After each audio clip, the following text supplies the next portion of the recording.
talk about some of the impacts the program has had. And just to say, it was piloted in 2021, and we were funded through a collaboration of funding through 2024. And so we'll talk some more about the program after the video. So cue the video, please.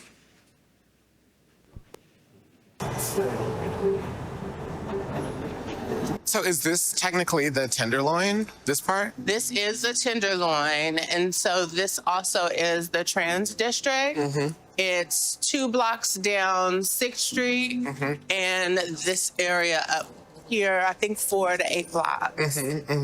There seem to be some new buildings, like there's a new hotel, and I was like, is there gentrification creeping into this area? Gentrification is always creeping in San Francisco, but we are trying to get city officials also to give our folks some of that money through grants so they can own storefronts also. Why not help the Trans District support folks in that effort?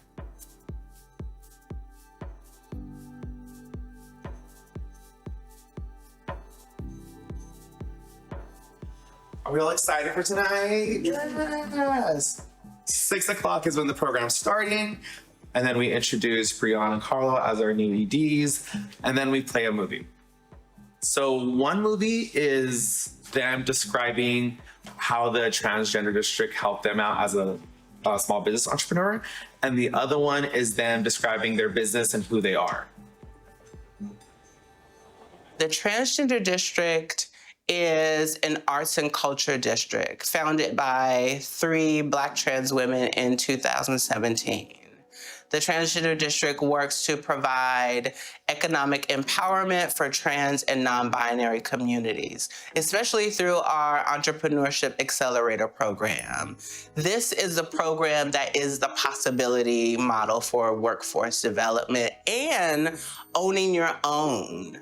Systems that trans folks were locked out of since creation. The Trans District has made this possible for trans folks to create, be the visionaries, and own their own businesses.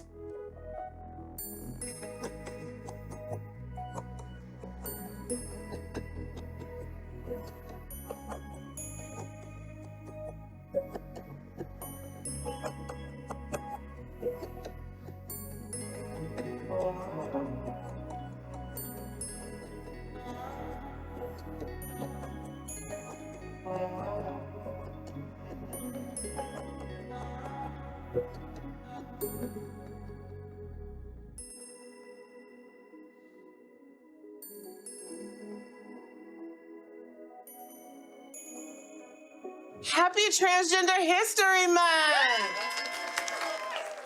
Here tonight at the graduation, celebrating our entrepreneurs. We wanted to really recognize the efforts that each one of these individuals took to not just birth this idea, but to see it through. Folks were always told, like I was told as a kid, that this is not even on the table for you. And I believed it. I think I walked through the next 30 years of my life believing that. And it wasn't until Doris, this woman that I met, she comes in with this cream jumpsuit, looking so elegant. Fast forward, we see her on the track. So the track is where folks go and do sex work. And so we're talking, she's talking about how she works during the day and she is doing sex work to just earn money on the side. And so I never knew that trans people had jobs. And so then we just went back to hopping in and out of cars.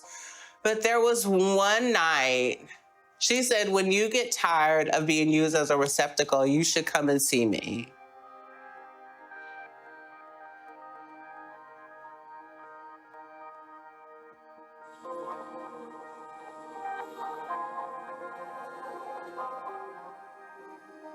I am very thankful for the Transgender District and this opportunity because before I even got here, I was going through my transition myself. I don't really have trans friends. I was just really going through all of this on my own. And with you all, honestly, you're going through the same thing with me. And I'm just so appreciative, and it is a godsend. So thank you all so much. Thank you.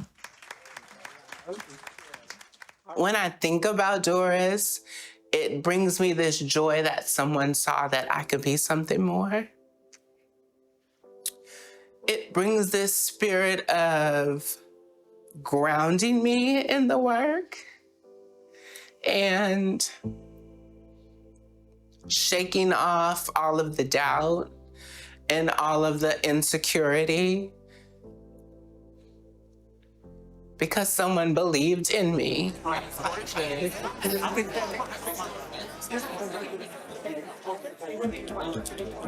And just having someone to say, oh, this is possible. And not only now is it possible, but I can give you the tools to lead you if this is the path you want to take.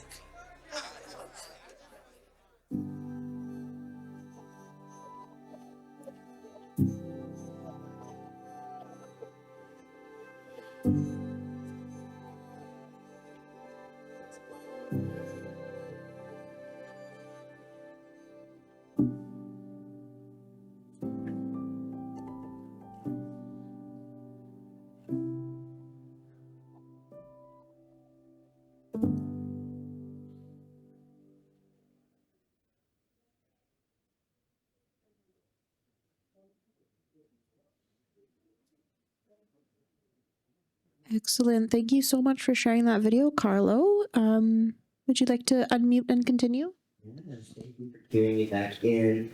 I just wanted to show that video is a video that came out through a 3-part series called American Problems, Trans Solutions, about the ways in which our community continues to be innovative, resilient, come up with solutions to these huge crises that are facing not just us as a community, but every community that's on the margins, especially with the Trump administration at the helm. I want to get into a little bit about the support we actually offer. And so for the many businesses or people who came in with ideas, with businesses who participated, we enrolled them in a professional boot camp with our key partner, Renaissance Center, who works with us on the business planning aspect, budgeting aspect. So every Saturday they have an all-day session with the Renaissance Center to get the fomentation, the foundation to business planning, business strategy, and business ideas being supported to fruition. And so the other piece that we provided was guidance and entrepreneurship in this business strategy and the business development plan.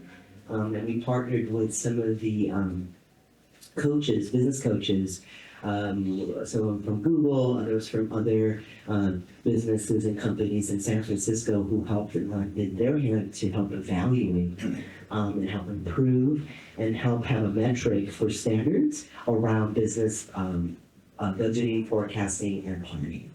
We had one-on-one business coaches that helped develop those plans.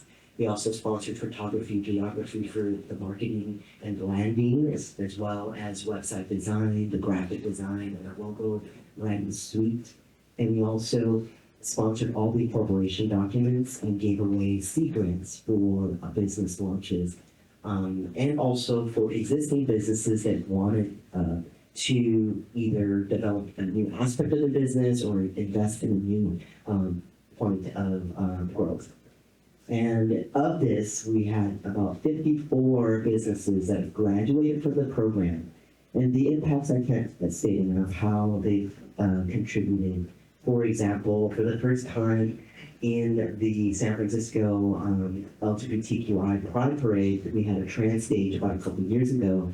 One of our entrepreneurs got the contract with the city to provide the entertainment and was able to hire 50 other trans and gender non-conforming or gender expansive, as I like to say, community members to be able to create, contribute, collaborate, sell in different aspects of the trans stage. Another very successful business model that we've helped incubate is heart electrolysis, which helps in our community to with affirming care for our trans individuals, but also the general public. And so our entrepreneur was able to open one location and be able to then secure enough funds to be able to send her employees to get licensed in Southern California, which is a 5-week process, where she paid for housing, the licensing, and all the expenses.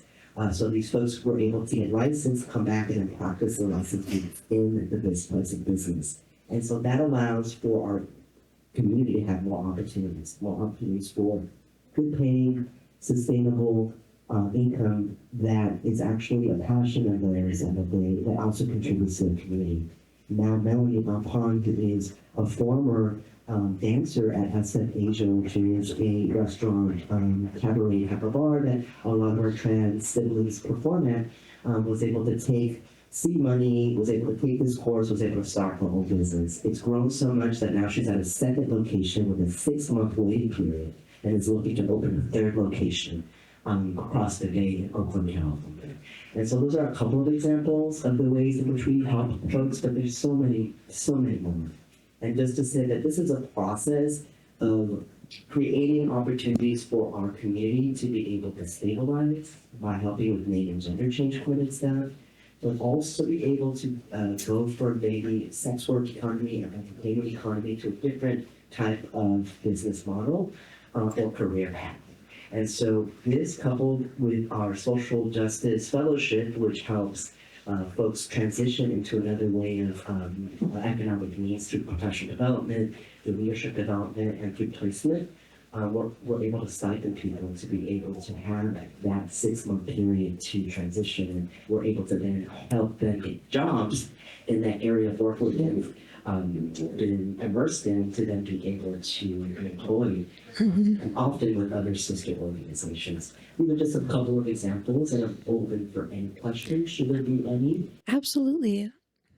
Yeah, those are all such beautiful stories. And I know from experience working and living in this community, that transitionary time can be very difficult for folks to find employment and, be public facing, be customer facing. I am going to say to the room live here in Edmonton, the next session, this is your transition time, so you're welcome to stay for a couple questions. But if you are in a rush to get to the next session, absolutely do not feel awkward going. Does anyone have a question for Carlo? Carlo, we have a question here for folks that, aren't necessarily close to you geographically in having the opportunity to use your fantastic program. What advice would you give to trans business makers and entrepreneurs here in Edmonton?